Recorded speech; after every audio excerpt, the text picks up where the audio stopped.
Good morning, class 8th.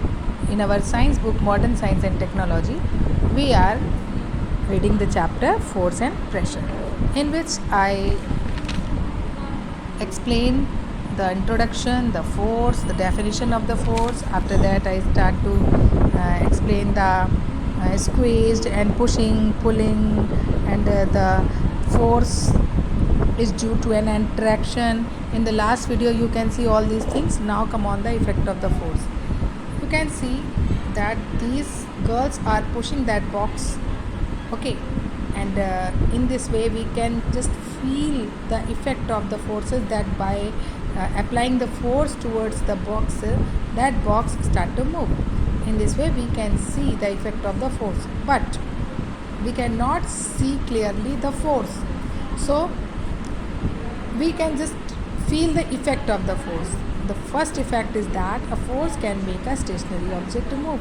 In this diagram you can see that the car is at rest position, but when this man start to pushing the car by applying force, the car start to move. In this way we can say a force can make a stationary object move. Next, a force can stop a moving object. All of the student, your most of the student have their favorite game is cricket, and in the cricket you just take an example from your favorite game. When a fielder start to catch the ball, by applying force it stop that moving ball, so we can say a force can stop a moving object. The third is that a force can change the speed of a moving object. How? You can see that this in this diagram, that opposed to a swing the moving direction faster. जिस direction में ये जो children है, ये जिस child है, ये जिस डायरेक्शन में मूव कर रहा है, at that direction when we push it, when that particular child is pushing it, then it start to move faster, because the force towards the direction of moving it just faster, the speed of that particular object is faster.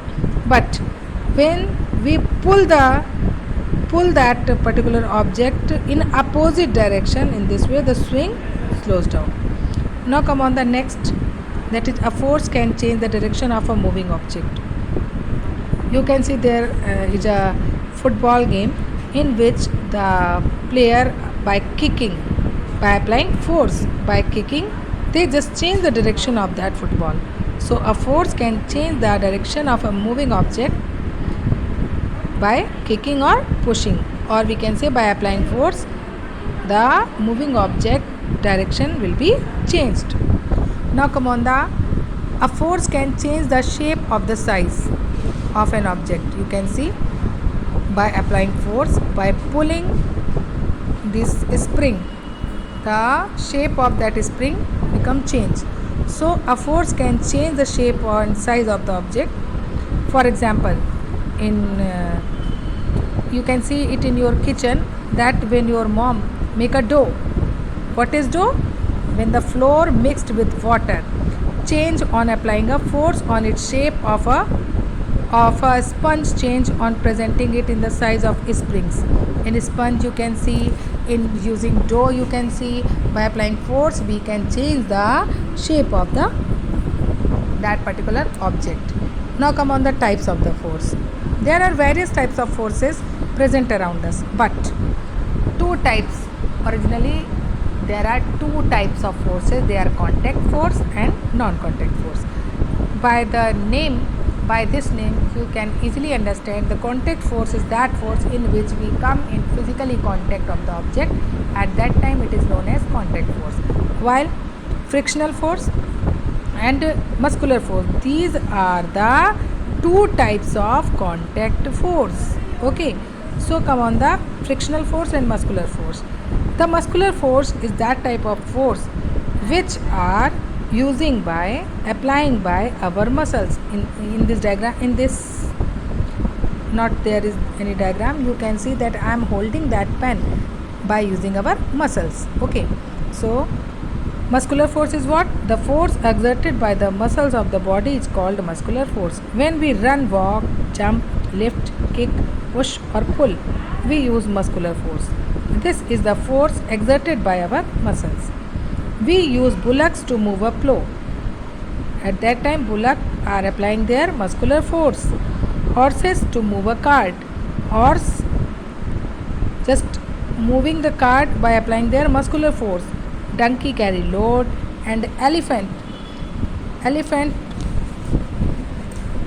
and the elephant move logs in a forest. These animals also use muscular force, and the contact may also be with push or object like a school bag or a lift a bucket of water. We use our muscles. In this diagram you can see that these bullocks are moving that cart by applying their muscular force. Okay, so muscular force is a type of contact force. Now come on the contact force, the next part of the frictional force. I told you about the muscular force. Now come on the frictional force. Frictional force क्या है? The force which always opposes the motion of one body over another body is called frictional force or friction. A force is applied by an object by another object. You can see that, just imagine that this is a ball, and when this ball are pushing by us and this ball start to move, and after some time this ball just become at a stop, or it can reach at its stop position, at its fixed position. So how can it is possible? Because when we applying push, when we are pushing the ball, okay, by applying force, that ball come, and at that time when this ball start to move, a opposite force by the earth start to stop that particular object. Okay, and as this ball just move forward, the opposite force are also carry on to stop that ball, and at the one position when the ball stop, come at the stop position, at that time the quantity of our force which are applying by pushing become zero, or we can say it become greater by the frictional force. So that type of opposite force is known as frictional force. Okay, now come on the definition. The force which always opposes the motion of one body over another body is called frictional force. Opposes the motion, that type of force, it opposes the motion of the body. When this ball start to move, this force opposes the motion of the body. Okay, now when we stop rowing a boat which is moving in water, it slows down. The boatman start to rowing the boat. In this way the boat just move, but when it is stop to rowing a boat which is moving in water, that boat slow down and then stop. It is due to the frictional force. Why? Because there is the frictional force between the boat and water. Okay, between the boat and water. Now come on the non-contact force. Non-contact force, when a force is applied on an object by another object without coming in contact with each other, it is said to be a non-contact force. Okay, means at that type of force which applied without any physical contact, that is known as non-contact force. These forces act at a distance. The different types of contact force are magnetic, electrostatic and gravitational force. In the next class I will explain you about these types of non-contact force. Okay, bye bye.